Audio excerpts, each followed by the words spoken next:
ਕਈ ਵਾਰੀ ਸਤਿਗੁਰੂ ਪਾਤਸ਼ਾਹ ਦੀ ਕਿਰਪਾ ਕਰਨ ਜਾਪ ਕਰਦਿਆਂ ਹੋਇਆ ਗੁਰਬਾਣੀ ਦੇ ਅਰਥ ਜਿਹੜੇ ਨੇ ਸਮਝ ਨਹੀਂ ਆਉਂਦੇ। ਇੱਕ ਤੇ ਹੁੰਦਾ ਨਾ ਪਿਆਰਿਓ ਕਿ ਅੱਖਰ ਸ਼ਬਦ ਜਿਹੜਾ ਹੈ ਔਖਾ ਆ, ਜਿਹਦੇ ਬਾਰੇ ਆਪਾਂ ਜਾਣਦੇ ਨਹੀਂ ਹੈਗੇ। ਚਲੋ ਮੰਨਿਆ ਉਹਦੀ ਸਮਝ ਨਹੀਂ ਹੈਗੀ, ਜਿੰਨਾ ਚਿਰ ਉਹਦੇ ਬਾਰੇ ਸੁਣਾਂਗੇ ਨਹੀਂ, ਉਹਦੇ ਬਾਰੇ ਪੜ੍ਹਾਂਗੇ ਨਹੀਂ, ਤੇ ਉਹਨਾਂ ਚਿਰ ਉਹਦੀ ਸਮਝ ਨਹੀਂ ਪੈਣੀ। ਪਰ ਕਈ ਵਾਰੀ ਨੋਰਮਲ ਸ਼ਬਦ ਜਿਹੜੇ ਸਾਡੀ ਜ਼ਿੰਦਗੀ ਦੇ ਵਿੱਚ ਸਾਨੂੰ ਜਿਨ੍ਹਾਂ ਦਾ ਗਿਆਤ ਵੀ ਹੁੰਦਾ ਹੈ, ਜਿਹਦੇ ਬਾਰੇ ਜਾਣਕਾਰੀ ਹੁੰਦੀ ਹੈ, ਆਪਾਂ ਕਹਿ ਦਿੰਦੇ ਸਾਨੂੰ ਇਹਦੇ ਵੀ ਸਮਝ ਨਹੀਂ ਆਈ। ਪਤਾ ਕਾਰਨ ਕੀ ਹੈ? ਕਾਰਨ ਇਹ ਆ ਪਿਆਰਿਓ ਕਿ ਆਪਾਂ ਉਹਨੂੰ ਸਮਝਣ ਦਾ ਯਤਨ ਕੀਤਾ ਜਾਂ ਆਪਾਂ ਉਹਦੇ ਵੱਲ ਧਿਆਨ ਨਹੀਂ ਮਾਰਿਆ। ਕਈ ਵਾਰੀ ਇੱਦਾਂ ਦੀ ਆਸਾਨ ਪੰਕਤੀ ਹੁੰਦੀ ਹੈ ਜਿਹਦੇ ਅਰਥ ਬੜੇ ਸੌਖੇ ਹੁੰਦੇ, ਪਰ ਜੇਕਰ ਕੋਈ ਪੁੱਛ ਲਵੇ ਇਹਦੇ ਅਰਥ ਕੀ ਨੇ, ਆਪਾਂ ਕਹਿ ਦਈਦਾ ਸਾਨੂੰ ਪਤਾ ਨਹੀਂ ਜੀ। ਕਿਉਂ? ਕਿਉਂਕਿ ਆਪਾਂ ਧਿਆਨ ਨਹੀਂ ਦਿੱਤਾ। ਸ਼ਬਦ ਦੇ ਕਈ ਵਾਰੀ ਸ਼ਬਦ ਆਪਣੇ ਆਪ ਨੂੰ ਪਿਆਰਿਓ ਦੱਸਦਾ ਹੈ ਆਪਣੇ ਬਾਰੇ ਵਿੱਚ ਕਿ ਮੈਨੂੰ ਪੜ੍ਹ, ਮੈਨੂੰ ਸੁਣ, ਮੈਨੂੰ ਸਮਝ, ਮੈਂ ਕਿੰਨਾ ਆਸਾਨੀ ਦੇ ਨਾਲ ਤੇਰੇ ਦਿਮਾਗ ਦੇ ਵਿੱਚ ਗਿਆਨ ਦੇ ਰਿਹਾ।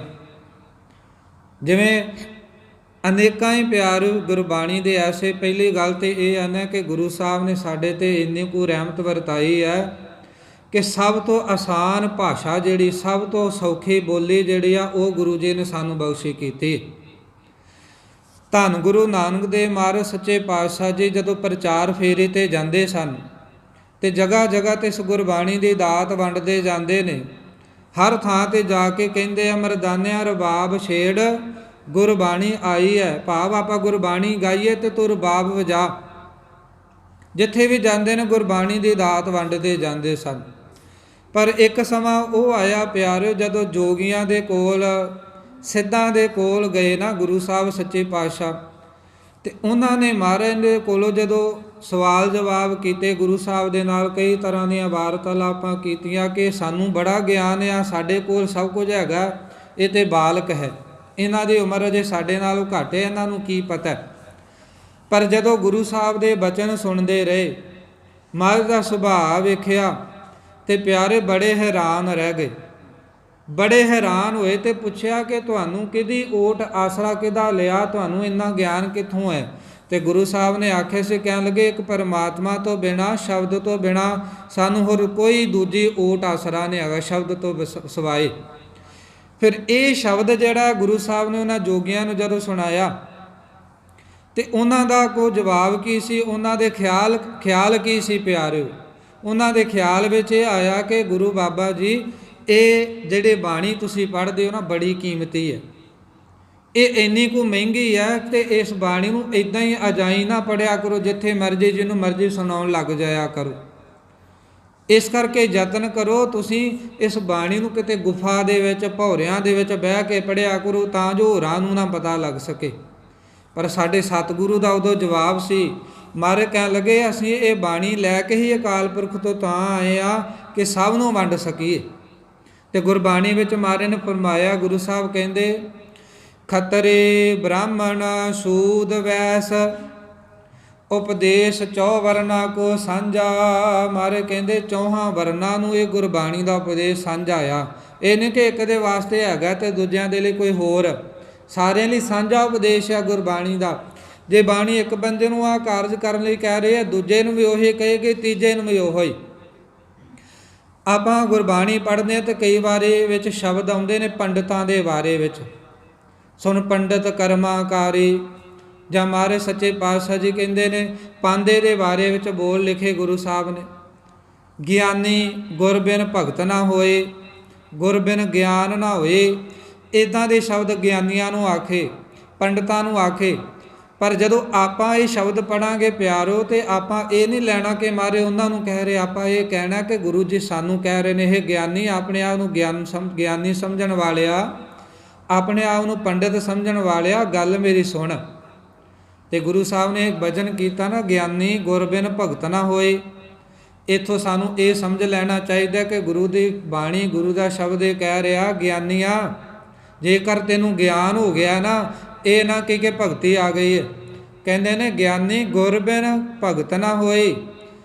ਤੇ ਉਹ ਕਿਹੜਾ ਗਿਆਨ ਹੈ ਗੁਰੂ ਸਾਹਿਬ ਜੀ? ਤੁਸੀਂ ਗਿਆਨੀ ਵੀ ਕਹੀ ਜਾਂਦੇ ਹੋ ਸਾਨੂੰ, ਤੇ ਇਹ ਵੀ ਕਹੀ ਜਾਂਦੇ ਹੋ ਗੁਰ ਬਿਨ ਗਿਆਨ ਨਾ ਹੋਏ।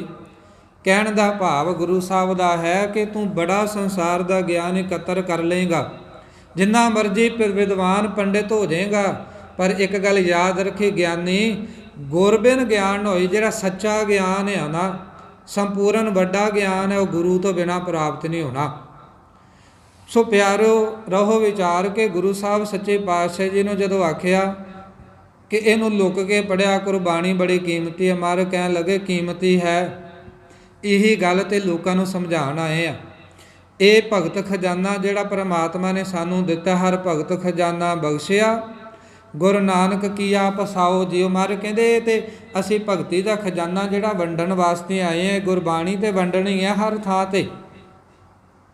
ਤੇ ਗੁਰੂ ਸਾਹਿਬ ਸੱਚੇ ਪਾਤਸ਼ਾਹ ਜੀ ਕਿਰਪਾ ਕਰਨ। ਕਹਿੰਦੇ ਕਈ ਵਾਰੀ ਨਾ ਪਿਆਰਿਓ, ਕੋਈ ਹਲਕਾ ਕੁੱਤਾ ਕਿਸ ਨੂੰ ਵੱਢ ਜਾਵੇ ਤਾਂ ਉਹ ਇੰਨਾ ਕੁ ਜ਼ਿਆਦਾ ਹਲਕਾਇਆ ਗਿਆ ਹੋਵੇ ਕਿ ਇੱਕ ਦੀ ਥਾਂ 2 3 4 10 ਨੂੰ ਵੱਢ ਗਿਆ ਹੋਵੇ, ਤੇ ਕਹਿੰਦੇ ਨੇ ਜਿਹਨੂੰ ਹਲਕਾ ਹੋ ਜਾਵੇ ਉਹਦਾ ਜਲਦੀ ਤੋਂ ਜਲਦੀ ਇਲਾਜ ਹੋਣਾ ਚਾਹੀਦਾ। ਜਦੋਂ ਹਲਕਾ ਸਰੀਰ ਵਿੱਚ ਫੈਲਣ ਲੱਗ ਜਾਵੇ ਇੱਕ ਵਾਰ, ਫਿਰ ਛੇਤੀ ਉਹਦਾ ਪਿਆਰੋ ਰੋਕਥਾਮ ਨਹੀਂ ਹੁੰਦੀ। ਤੇ ਡਾਕਟਰਾਂ ਕੋਲ ਜਦੋਂ ਜਾਈਏ ਤੇ ਡਾਕਟਰ ਨੂੰ ਇਹ ਆਖੀਏ ਕਿ ਵਾਰੀ ਸਾਰਿਆਂ ਦੇ ਟੀਕਾ ਲੱਗਣਾ ਇੱਕ ਦੇ, ਤੇ ਫਿਰ ਪਿਆਰਿਓ ਇਲਾਜ ਨਹੀਂ ਹੋਣਾ, ਕਈ ਮਾਰੇ ਜਾਣਗੇ। ਤੋ ਕੀ ਕਰੇਗਾ, ਸਾਰਿਆਂ ਨੂੰ ਪਿਆਰਿਓ ਵੱਖਰੇ ਡਾਕਟਰਾਂ ਕੋਲ ਭੇਜੇਗਾ ਕਿ ਜਲਦੀ ਇਹਨਾਂ ਦਾ ਇਲਾਜ ਹੋ ਸਕੇ। ਜਾਂ ਇੱਦਾਂ ਕਹਿ ਲਓ, ਸਾਰੇ ਜਾਣੇ ਮਿਲ ਕੇ ਉਹ ਟੀਕਾ ਜਿਹੜਾ ਲਵਾਉਣਗੇ। ਜੇ ਕੋਈ ਕਵੇ ਇੱਕ ਅੱਜ ਲਵਾ ਲਓ, ਇੱਕ ਕੱਲ੍ਹ ਨੂੰ, ਇੱਕ 10 ਦਿਨਾਂ ਬਾਅਦ ਲਵਾਉਣੇ ਨੇ, ਇੱਦਾਂ ਨਹੀਂ ਪਿਆਰਿਓ। ਇੱਦਾਂ ਗੁਰੂ ਸਾਹਿਬ ਕਹਿੰਦੇ ਨੇ ਕਿ ਇਹ ਜਿਹੜਾ ਲੋਭ ਰੂਪੀ ਕੁੱਤਾ ਹੈ, ਸਾਰੇ ਦੁਨੀਆ ਨੂੰ ਵੱਢ ਰਿਹਾ। ਕਾਮ ਕ੍ਰੋਧ ਲੋਭ ਮੋਹ ਹੰਕਾਰ ਸਾਰਿਆਂ ਨੂੰ ਚਿੰਬੜਿਆ ਹੋਇਆ। ਜੇਕਰ ਇੱਕ ਜਾਣੇ ਨੂੰ ਉਪਦੇਸ਼ ਦਿੱਤਾ ਤੇ ਫਿਰ ਛੇਤੀ ਗੱਲ ਨਹੀਂ ਬਣਨੀ। ਕਿਉਂ ਨਾ ਇਹ ਸਾਂਝਾ ਉਪਦੇਸ਼ ਸਾਰਿਆਂ ਨੂੰ ਦੇ ਦਿੱਤਾ ਜਾਵੇ, ਤੇ ਜਿਨ੍ਹਾਂ ਨੂੰ ਉਪਦੇਸ਼ ਦਿੱਤਾ ਜਾਵੇ ਤੇ ਉਹਨਾਂ ਨੂੰ ਇਹ ਸਮਝਾਇਆ ਜਾਵੇ ਕਿ ਆਪ ਜਪੋ ਅਵਰ ਨਾਮ ਜਪਾਵੋ, ਆਪ ਉਪਦੇਸ਼ ਦੇ ਧਾਰਨੀ ਹੋ ਜਾਓ ਤੇ ਹੋਰਨਾਂ ਨੂੰ ਵੀ ਇਹ ਉਪਦੇਸ਼ ਜਿਹੜਾ ਹੈ ਇਹਦੇ ਧਾਰਨੀ ਕਰਵਾਓ। ਭਾਵ ਇਹ ਉਪਦੇਸ਼ ਗਾਂ ਤੋਂ ਗਾਂ ਵੱਧ ਤੋਂ ਵੱਧ ਵੰਡਿਆ ਜਾਵੇ, ਪਰ ਅੱਗੇ ਵੰਡਣ ਵਾਲਾ ਇਹ ਨਾ ਆਖੇ ਕਿ ਉਪਦੇਸ਼ ਮੇਰਾ ਆ। ਉਹ ਇਹ ਦੱਸਦਾ ਰਹੇ ਕਿ ਮੇਰੇ ਸਤਿਗੁਰੂ ਦਾ ਉਪਦੇਸ਼ ਆ, ਮੇਰੇ ਗੁਰੂ ਦਾ ਉਪਦੇਸ਼ ਸੁਣ। ਧੰਨ ਗੁਰੂ ਅਰਜਨ ਦੇਵ ਮਹਾਰਾਜ ਸੱਚੇ ਪਾਤਸ਼ਾਹ ਜੀ ਦਾ ਬਚਨ ਆਪਾਂ ਪੜ੍ਹਦੇ ਹਾਂ ਸਾਰੇ, ਤੇ ਗੁਰੂ ਸਾਹਿਬ ਕਹਿੰਦੇ ਨੇ ਕੋਈ ਆਣ ਮਿਲਾਵੇ ਮੇਰਾ ਪ੍ਰੀਤਮ ਪਿਆਰਾ ਹੋ, ਤਿਸ ਪੇ ਆਪ ਵਿਚਾਏ, ਦਰਸ਼ਨ ਹਰ ਦੇਖਣ ਕਹਿ ਤਾਏ, ਕਿਰਪਾ ਕਰੈ ਤਾਂ ਸਤਿਗੁਰ ਮਿਲੈ, ਹਰ ਹਰ ਨਾਮ ਧਿਆਏ। ਕਹਿੰਦੇ ਕੋਈ ਐਸਾ ਪ੍ਰੀਤਮ ਪਿਆਰਾ ਮਿਲ ਜਾਵੇ ਜਿਹੜਾ ਰੱਬ ਦੇ ਨਾਲ ਮਿਲਾਪ ਕਰਵਾ ਦੇਵੇ, ਜਿਹੜਾ ਸਾਨੂੰ ਗੁਰੂ ਦੇ ਨਾਲ ਮਿਲਾਪ ਕਰਵਾ ਦੇਵੇ। ਤੇ ਆਪਾਂ ਕਈ ਵਾਰੀ ਉਦੋਂ ਦੇ ਵਿਚਾਰ ਕਰ ਚੁੱਕੇ ਹਾਂ ਕਿ ਜਦੋਂ ਸਾਡੇ ਤੇ ਕਿਰਪਾ ਵਰਤ ਰਹੀ ਆ, ਸਮਝ ਲਓ ਸਾਨੂੰ ਸੰਗਤ ਮਿਲ ਰਹੀ ਹੈ। ਜਦੋਂ ਸੰਗਤ ਮਿਲਦੀ ਪਈ ਹੈ, ਸਮਝ ਲਓ ਪਿਆਰਿਓ ਕਿਰਪਾ ਜਿਹੜੀ ਹੁੰਦੀ ਪਈ ਸਾਡੇ ਤੇ ਗੁਰੂ ਸਾਹਿਬ ਨੇ ਬਖਸ਼ਿਸ਼ ਵੀ ਕੀਤੀ ਹੈ। ਮਾਰੇ ਕਹਿੰਦੇ ਜਿਸ ਨੂੰ ਬਖਸ਼ੇ ਸਿਫਤ ਸਲਾਹਾ, ਨਾਨਕ ਪਾਤਸ਼ਾਹੂ ਰਹੋ ਵਿਚਾਰ ਕੇ। ਧੰਨ ਗੁਰੂ ਨਾਨਕ ਮਹਾਰਾਜ ਨੂੰ ਆਖਿਆ ਗਿਆ ਸੱਚੇ ਪਾਤਸ਼ਾਹ ਤੁਸੀਂ ਇਹ ਗੁਰਬਾਣੀ ਜਿਹੜੀ ਹੈ, ਇਹ ਸ਼ਬਦ ਤੁਹਾਡੇ ਕੋਲ ਜਿਹੜਾ, ਇਹਨੂੰ ਲੁੱਕ ਕੇ ਪੜ੍ਹਿਆ ਕਰੋ, ਲੁਕਾ ਕੇ ਰੱਖਿਆ ਕਰੋ। ਪਰ ਮਹਾਰਾਜ ਨੇ ਆਖਿਆ, ਪਾਤਸ਼ਾਹ ਕਹਿਣ ਲੱਗੇ ਇਹ ਅਸੀਂ ਹਰ ਥਾਂ ਤੇ ਵੰਡਣਾ ਹੈ, ਇਹ ਥਾਂ ਪਹੁੰਚਾਉਣਾ ਹੈ ਗੁਰਬਾਣੀ ਦਾ ਉਪਦੇਸ਼, ਜਿਹਦੇ ਨਾਲ ਦੁਨੀਆ ਦਾ ਭਲਾ ਹੋਵੇਗਾ, ਲੋਕਾਂ ਦਾ ਭਲਾ ਹੋ ਜਾਏਗਾ। ਜਿਹੜਾ ਇਸ ਗੁਰਬਾਣੀ ਨੂੰ ਪੜ੍ਹ ਸੁਣ ਕੇ ਸਮਝ ਕੇ ਇਹਦੇ ਅਨੁਸਾਰ ਹੀ ਚੱਲੇਗਾ ਤੇ ਉਹਦਾ ਜੀਵਨ ਸਫਲ ਹੋ ਜਾਏਗਾ। ਜਿੱਥੇ ਉਹ ਆਪ ਤਰ ਜਾਏਗਾ, ਉਹ ਹੋਰਨਾਂ ਨੂੰ ਇਸ ਉਪਦੇਸ਼ ਦੇ ਨਾਲ ਜੋੜੇਗਾ, ਉਹ ਹੋਰਨਾਂ ਨੂੰ ਵੀ ਤਾਰ ਲਏਗਾ। ਤੇ ਮਹਾਰਾਜ ਕਿਰਪਾ ਕਰਨ, ਸਭ ਤੋਂ ਆਸਾਨ ਭਾਸ਼ਾ ਜਿਹੜੀ ਪਿਆਰਿਓ ਮੈਂ ਬੇਨਤੀ ਕਰ ਰਿਹਾ ਸਾਂ, ਸਭ ਤੋਂ ਆਸਾਨ ਬੋਲੀ ਜਿਹੜੀ ਹੈ ਗੁਰੂ ਸਾਹਿਬ ਨੇ ਉਹਦੇ ਵਿੱਚ ਪ੍ਰਭੂ ਦਾ ਨਾਮ ਪਰੋਇਆ। ਇਹਨੂੰ ਜਦੋਂ ਪੜ੍ਹਦੇ ਹੋ ਤੇ ਨਾਲੋਂ ਨਾਲ ਅਰਥ ਹੋ ਜਾਏ ਹੁੰਦੇ ਜਾਂਦੇ। ਜਿਵੇਂ ਆਪਾਂ ਪੜ੍ਹਦੇ ਹਾਂ ਕਿ ਜੋ ਮੰਗੈ ਠਾਕੁਰ ਆਪਣੇ ਤੇ ਸੋਈ ਦੇਵੈ, ਕਿੰਨਾ ਆਸਾਨ ਹੈ ਇਹਦਾ ਅਰਥ ਕਿ ਜੋ ਵੀ ਆਪਣੇ ਪਰਮਾਤਮਾ ਤੋਂ ਮੰਗਦੇ ਆ, ਉਹ ਮੇਰਾ ਮਾਲਕ ਉਹੀ ਕੁਝ ਦੇਈ ਜਾਂਦਾ। ਜੋ ਵੀ ਉਹਦੇ ਕੋਲ ਮੰਗਦੇ ਸਭ ਕੁਝ ਦੇਈ ਜਾਂਦਾ। ਫਿਰ ਇੱਕ ਸ਼ਬਦ ਆਉਂਦਾ ਦਾਤੈ ਦਾਤ ਰੱਖੀ ਹੱਥ ਆਪਣਾ, ਜਿਸ ਭਾਵੈ ਤਿਸ ਦੇਈ। ਕਿੰਨਾ ਆਸਾਨ ਹੈ ਕਿ ਉਸ ਦਾਤੇ ਨੇ ਆਪਣੇ ਹੱਥ ਵਿੱਚ ਦਾਤ ਰੱਖੀ ਹੈ, ਜਿਹਨੂੰ ਉਹਦਾ ਜੀ ਕਰਦਾ ਉਹਨੂੰ ਉਹ ਦਾਤ ਉਹਦੀ ਝੋਲੀ ਵਿੱਚ ਪਾ ਦਿੰਦਾ। ਜਾਂ ਸਾਚੇ ਸਾਹਿਬਾ ਕਿਆ ਨਾਹੀ ਘਰ ਤੇਰਾ ਹੈ, ਸੱਚੇ ਪਰਮਾਤਮਾ ਜੀਓ ਤੇਰੇ ਘਰ ਵਿੱਚ ਕੀ ਕੁਝ ਨਹੀਂਗਾ। ਸਭ ਕੋਈ ਤੇਰੇ ਘਰ ਵਿੱਚ ਹੈਗਾ ਏ। ਸੋ ਇੱਦਾਂ ਪਿਆਰਿਓ ਬੜੇ ਆਸਾਨ ਜਿਹੜੇ ਸਤਿਗੁਰੂ ਪਾਤਸ਼ਾਹ ਜੀ ਨੇ ਸ਼ਬਦਾਂ ਦੀ ਵਰਤੋਂ ਕੀਤੀ। ਪਰ ਕਈ ਥਾਵਾਂ ਦੇ ਪਿਆਰਿਓ ਜਿਹੜੇ, ਕਿਉਂਕਿ ਹਰੇਕ ਭਾਸ਼ਾ ਦਾ ਤਕਰੀਬਨ ਮਹਾਰਾਜ ਨੇ ਇੱਥੇ ਵਰਤੋਂ ਕੀਤੀ ਹੈ ਗੁਰਬਾਣੀ ਦੇ ਵਿੱਚ ਕਈ ਥਾਵਾਂ 'ਤੇ। ਜਿਹੜੇ ਸ਼ਬਦ ਸਾਨੂੰ ਔਖੇ ਲੱਗਦੇ ਨੇ, ਆਪਾਂ ਯਤਨ ਕਰੀਏ ਕਿ ਉਹਨਾਂ ਸ਼ਬਦਾਂ ਨੂੰ ਵੀ ਪੜ੍ਹ ਕੇ ਅਤੇ ਉਹਦਾ ਵਿਗਿਆਨ ਧਾਰਨ ਕਰੀਏ ਕਿ ਉਹ ਸ਼ਬਦ ਦੇ ਅਰਥ ਕੀ ਬਣਦੇ। ਜਿਵੇਂ ਪਿਆਰਿਓ ਇੱਕ ਗਰਭ ਸ਼ਬਦ ਆਉਂਦਾ ਹੈ, ਗਰਭ। ਇੱਕ ਗਰਭ ਉਹ ਹੈ ਜਿਹੜਾ ਆਪਾਂ ਕਹਿੰਦੇ ਹਾਂ ਮਾਂ ਦੀ ਕੁੱਖ, ਉਹਨੂੰ ਵੀ ਕਹਿ ਦਿੰਦੇ ਹਾਂ ਕਿ ਇਸ ਇਸਤਰੀ ਨੇ ਗਰਭ ਧਾਰਨ ਕੀਤਾ, ਭਾਵ ਇਹਦੇ ਕੁੱਖ ਦੇ ਵਿੱਚ ਬੱਚਾ ਪਲ ਰਿਹਾ, ਉਹਨੂੰ ਆਪਾਂ ਗਰਭ ਕਹਿ ਦਿੰਦੇ ਹਾਂ। ਇੱਕ ਗਰਭ ਗੁਰੂ ਸਾਹਿਬ ਨੇ ਆਖਿਆ ਹੰਕਾਰ ਕਰਨਾ, ਹੰਕਾਰ ਨੂੰ ਵੀ ਗਰਭ ਦਾ ਨਾਮ ਦਿੱਤਾ ਗਿਆ ਪਿਆਰਿਓ।